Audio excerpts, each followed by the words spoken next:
রমজানের ওজিফা হিসাবে সারাদিনের কোন আমল করব 24 ঘন্টার জন্য যদি একটি রুটিন পেতাম তাহলে উপকার হতো। রমজানের ওজিফা হিসাবে সারাদিনের জন্য কোন আমল করবেন? সারাদিনের জন্য একটা জিনিস সবচেয়ে গুরুত্বের সাথে করবেন যে কোনো গুনাহ করবেন না, কোনো পাপ করবেন না, মুখ দিয়ে না, চোখ দিয়ে না, হাত দিয়ে না, কোনো অন্যায় করবেন না, কোনো মানুষের অধিকার নষ্ট করবেন না, কাউ ক্ষতি করবেন না। সব ক্ষেত্রে সারাক্ষণ চেষ্টা করবেন ভালো মানুষ হয়ে থাকার। এর বাইরে বেশি বেশি কোরআন তেলাওয়াত করবেন। সবচেয়ে বেশি আমল কোরআন তেলাওয়াতের আমল। রমজান মাস কোরআন নাজিলের মাস, কোরআন তেলাওয়াত বেশি বেশি করবেন। এর বাইরে সুবহানাল্লাহ, আলহামদুলিল্লাহ, লা ইলাহা ইল্লাল্লাহ, আল্লাহু আকবার, ইস্তিগফার করবেন, মনে মনে হাঁটতে হাঁটতে আল্লাহর সাথে কথা বলবেন, দোয়া করবেন। এই জিনিসগুলো বেশি বেশি করবেন। এর বাইরে রুটিন যদি চান আমার কাছে, তো আমি বলবো ভোর রাতে যখন খেতে উঠবেন, খেতে উঠলে 10টা মিনিট 20টা মিনিট হাতে রাখবেন। আগে খানা শেষ করে এরপরে একটু আল্লাহর কাছে দোয়া করবেন, অথবা আগে দোয়া করে তারপরে খানা খাবেন। একটু ভোর রাতে দোয়া কবুল হয়, এটা সারা বছর আপনি পারেন না, রমজানের সুযোগ আসে, এই সুযোগটা হেলায় হারাবেন না। এই টাইমে আল্লাহ তাআলা যেছে মানুষকে দোয়া কবুল করেন। আমি এর আগে বিভিন্ন জায়গায় বলেছি, বাংলাদেশে একটা প্রসিদ্ধ এবং প্রথম সারির একটা বিজনেস প্রতিষ্ঠানের এক ভাই, তিনি আমাকে তার অফিসে দেখা হওয়ার পর কিছুদিন আগে, আজকেও তাদের অফিসে আমি গিয়েছি একটা কাজে, তো আমাকে দেখা হওয়ার পর বলছে, ভাই একটু আসেন। ওনার অফিসে উনি বসালেন, চা খাওয়ান, এরপরে বললেন যে ভাই আপনার একটা আলোচনা থেকে আমার জীবন পরিবর্তন হয়ে গেছে। আমি বললাম কি? আমি হচ্ছে কোনো ভালো কাজ শুরু করছে? উনি বলেন না ভাই, কাহিনী ভিন্ন। কাহিনী হলো, আমার এমন এক রোগ হয়েছে, এই রোগের জন্য দেশের সকল ট্রিটমেন্ট তো আমি নিলামই, দেশের বাইরেও বহু ট্রিটমেন্ট করেছি, কিন্তু কোনোভাবে আমার রোগ ভালো হয় নাই এবং আমার ট্রিটমেন্ট হয় নাই। আমি জীবনের আশা ছেড়ে দিয়েছি। এরকম ভয়াবহ পরিস্থিতিতে আমার কোম্পানি থেকে চাকরিও নাই, কারণ আমি কাজ করতে পারি না, অসুস্থ। তো আমি গ্রামে চলে গেছি মরার অপেক্ষা, যে এখন আর বাঁচার কোনো সুযোগ নেই। ডাক্তার বলছে যে 6 দিন চা খেতে চা খান, আর কোনো ট্রিটমেন্ট নেই। বলেন যে আমি গ্রামে চলে গেছি, আশা ছেড়ে গেছি, অনেক কষ্ট যন্ত্রণা রোগের কারণে মারা যাব, এরকম একটা অবস্থা। হঠাৎ করে আপনার একটা ভিডিও দেখলাম, ভোর রাতে তাহাজ্জুদের সময় দোয়া আল্লাহ ফিরিয়ে দেন না। তখন আল্লাহর কাছে চাওয়া শুরু করলাম, প্রতিদিন ভোর রাতে উঠে কান্নাকাটি, দোয়া, মোনাজাত, খুব চোখের পানি ফেলা। আল্লাহ সবাই যেটা পারে না তুমি সেটা পারো, দোয়া করতে শুরু করলাম। উনি বলেন হঠাৎ করে একদিন তাহাজ্জুদের সময় উঠে খুব দোয়া কান্নাকাটি করলাম, খুব সিজদা করলাম, খুব চোখের পানি ফেললাম আল্লাহর কাছে, চিৎকার করে বাচ্চা পোলা মতো কাঁদলাম। বলেন যে হুজুর বিশ্বাস করবেন, ওই দিন তাহাজ্জুদ পড়ে শেষ করার পর থেকে আমার শরীর থেকে সমস্ত রোগ উধাও হয়ে চলে গেছে। আজকেও তার সাথে দেখা করে আসছি, ইন্টারেস্টিং বিষয়, আজকেও ওই লোকের সাথে আমি দেখা করে আসছি, একটা কাজে গেছিলাম তার অফিসে।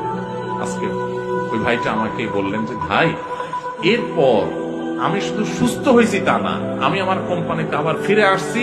আগে যে ডিউটি ছিল আমার প্রমোশন হয়ে ডিউটি আমার আরো বাড়ছে, এবং আমার কোম্পানির চেয়ারম্যান সহ সবাই আমাকে আরো বেশি আস্থা রাখে। ওনার সামনে থাকা পিয়ন অন্যান্য লোকদেরকে আমার সামনে দেখে বলতেছে, এই তোমরা বলো, আমি আগে যে বদমেজাজি দেখাইতাম, আছাড় পিছাড় করতাম, রাগ জাহির করতাম, আমার এগুলো আছে এখন? বলে না স্যার, এগুলো কিচ্ছু নাই এখন। শুধু সুস্থ হয়েছে না, আজীবন আমূল পরিবর্তন হয়ে গেছে। ভাইরা আমার, এই ভোর রাতের দোয়া বড় গুরুত্বপূর্ণ। রমজানে কিন্তু সেই সুযোগটা আসে, এই জন্য সাহারি করতে উঠলে একটু দোয়া করবে, ঠিক আছে তো ইনশাআল্লাহ। এরপরে ফজর নামাজ পড়ে পারলে একটু তেলাওয়াত করে শাক করে তারপরে দরকার হলে ঘুমাবেন, আর দরকার না হলে নাই। এবং ডিউটিতে যখন যাবেন, ডিউটিতে কোনো ফাঁকি দিবেন না, পথে কারোর ক্ষতি করবেন না, কাউকে খারাপ কথা বলবেন না, আজে বাজে জিনিস মোবাইলে দেখবেন না, হারাম থেকে বেঁচে থাকবেন। জোহরের ওয়াক্ত হলে টাইম মতো নামাজ পড়বেন, আবার আসর ওয়াক্ত হলে টাইম মতো নামাজ পড়বেন। বাসায় এসে স্ত্রীর সাথে ইফতার বানানোতে সাহায্য করবেন। শুধু মুসতাও দিয়ে বসে থাকবেন না যে আনবে আর বসে বসে খাবো, একটু কাজ কাম করবেন। নবী সাল্লাল্লাহু আলাইহি ওয়াসাল্লাম মেয়েদের কাজে সহযোগিতা করতেন। এরপরে আগে ইফতার আগে একটু দোয়া করবেন। ইফতারের পরে সকাল সন্ধ্যার দোয়া দুরুদ ইত্যাদি করে তারাবিতে চলে যাবেন। তারাবিতে সুন্দর করে মনোযোগ দিয়ে কোরআন তেলাওয়াত শুনবেন। তারাবিতে কি পড়েন, হাফেজ সাহেব কি পড়েন, সেটা তো আপনি শুনেন, বুঝেন না। এই জন্য একটা বই আমি লিখেছি এবছর, নতুন আমাদের বের হয়েছে, তারাবির সালাতে কোরআনের বার্তা। একটু দেখে নিতে পারেন যাওয়ার আগ দিয়া, যে আজকের তারাবিতে হাফেজ সাহেবরা যে পারা পড়বেন সে পারাতে আল্লাহ কি বলছেন। 3-4 পৃষ্ঠা এখানে দেওয়া আছে, দেখে নিলে আপনার তারাবিতে আপনি আলাদা একটা তৃপ্তি পাবেন। এরপর তারাবি পড়ে এসে যত দ্রুততার সাথে সম্ভব শুয়ে পড়েন, কারণ ভোর রাতে আপনাকে উঠতে হবে। এভাবে আপনি পুরো রমজান মাস গুনাহমুক্ত থাকার চেষ্টা করেন, হারাম মুক্ত থাকার চেষ্টা করেন। অন্য আমল করতে পারেন না পারেন, এটা হবে সবচেয়ে বড় সার্থকতা ইনশাআল্লাহ। রমজানে খাদ্যদ্রব্যের মূল্যের ঊর্ধ্বগতি রোধে একটা পরামর্শ দিতে চাই। লিখলে বড় হবে, তাই সাক্ষাতে 5 মিনিট কথা বলতে চাই, যে কোনো জায়গায় আপনার সুবিধা মতো। ভাই, দ্রব্যমূল্য নিয়ন্ত্রণ করার জন্য আমাকে বুদ্ধি না দিয়া বাণিজ্য মন্ত্রণালয়ের লোকজনকে বুদ্ধি দেন। আমার হাতে তো ক্ষমতা নেই, আপনার বুদ্ধি আমি কাজে লাগাইতে পারবো না। তো কোন বুদ্ধি দিলে সব 2 নম্বর ব্যবসা সাইজ করা যাবে, এটা তাদেরকে বুদ্ধি দেন। ভাইরা আমার, আমার কাছে অবাক লাগে যখন দেখি টেলিভিশনে অথবা কোনো ভিডিওতে কোনো পত্রিকাতে নিউজ হয়, এই সুন্দর লম্বা দাড়ি, মাথায় একটা সুন্দর টুপিও আছে, আবার দাড়িগুলোতে মাশাআল্লাহ মেহেদি কালারও করা আছে, কিন্তু উনি ধরা খাইছেন কিসে? ব্যবসায় ভেজাল করছেন। আছে না নাই? এই দাড়ির নাম ইসলাম? ইসলাম আপনি ভুল শিখছেন। আপনার ইসলাম আপনার দোকানদারিতে জাহির হবে। আরব দেশগুলোতে, আফ্রিকার দেশগুলোতে রমজান আসলে বিভিন্ন আইটেমে মানুষ ছাড় দিয়ে দেয়, অফার দিয়ে দেয়, কম দামে দিয়ে দেয়, যাতে মানুষ সোজা রাখতে পারে। আর আমাদের দেশে ৫ ওয়াক্ত নামাজ পড়ে, লম্বা দাড়িও আছে, মাথায় টুপিও আছে, মাশাআল্লাহ, আবার ওমরা হজ করেও আসছে, আবার দাড়িতে মেহেদিও দিছে, মাথায় একটা টুপিও আছে, মাশাআল্লাহ, লম্বা সুন্দর। উনি ধরা খাইছে কি জন্য? দেখা গেছে যে উনি সয়াবিন তেল, চিনি, খেজুর, ছোলা, এগুলা সব বাড়িতে নিয়ে খাটের তলে ভরে দিচ্ছে। কেন?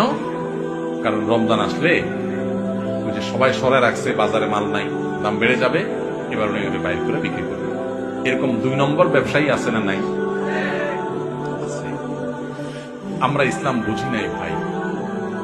আপনি ৫ ওয়াক্ত নামাজ পড়েন, অতিরিক্ত টুপি মাথা না দিলেও চলবে, আপনি পাঞ্জাবি না পড়লেও চলবে, আপনি অতিরিক্ত তাসবিহ তাহলিল না করলেও চলবে, কিন্তু আপনি হক হালালে চলেন। মানুষের হক নষ্ট করিয়েন না। মানুষের হক নষ্ট করবেন আর এদিকে সুবহানাল্লাহ আলহামদুলিল্লাহ পড়বেন, আপনার সুবহানাল্লাহ আলহামদুলিল্লাহ দেখে শয়তানও হাসবে। আমি বলে গেলাম, শয়তানও হাসবে, কারণ আপনি যে কাজটা করতেছেন এটা ইসলাম না। আপনি যেটা করতেছেন এটা ভুল। আপনি নফল কাজ করার চাইতে আপনার জন্য বেশি গুরুত্বপূর্ণ হলো আপনি কোন মানুষের অধিকার নষ্ট করবেন। আপনি দোকানদারি করেন, আপনি চাকরি করেন, ব্যবসা করেন, যাই করেন, ২ নাম্বারই করবেন। আল্লাহকে ভয় করতে হবে। কত বড় অপরাধী হলে রমজান মাস আসছে, ইবাদতের মাস আসছে, আল্লাহর বান্দারা ইবাদত বন্দেগী করবে, আপনি মাল মজুত করে ক্রাইসিস সৃষ্টি করে অধিক মুনাফা করার ধান্দা করতেছেন। রোজাদারদের রোজা রাখতে বাধা দিচ্ছেন, একরকম ইবাদতে প্রতিবন্ধকতা সৃষ্টি করতেছেন। আপনার চাইতে বড় জালিম আল্লাহর জমিনে কে আছে? এই অবৈধ টাকা, এই হারাম টাকা, এই গুনাহের টাকা, এই ২ নম্বরই টাকা, মানুষের রক্ত শোষণ করে যে টাকা আপনি কামাও করবেন, এই রক্ত চোষার টাকা, এটা বহুত হসপিটালে বিল দিয়ে আসবেন, আর রোগের কষ্টটা ফাও। বুঝেন নাই কথা? ২ নম্বরই টাকা কামাই করবেন, এটা যেভাবে কামাই করবেন ওইভাবে চলে যাবে, আর ফাও রোগের কষ্ট ভোগ করবেন। এখানে যদি শেষ হয়ে যেত তাহলে তো হইতো। এটাই শেষ না, এটা শুরু। আসলটা কিয়ামতের ময়দানে পড়ে থাকছে। এই জন্য আল্লাহর ভয়ে সমস্ত হারাম ছাড়বো তো ইনশাআল্লাহ। আল্লাহ আমাদের তৌফিক দান।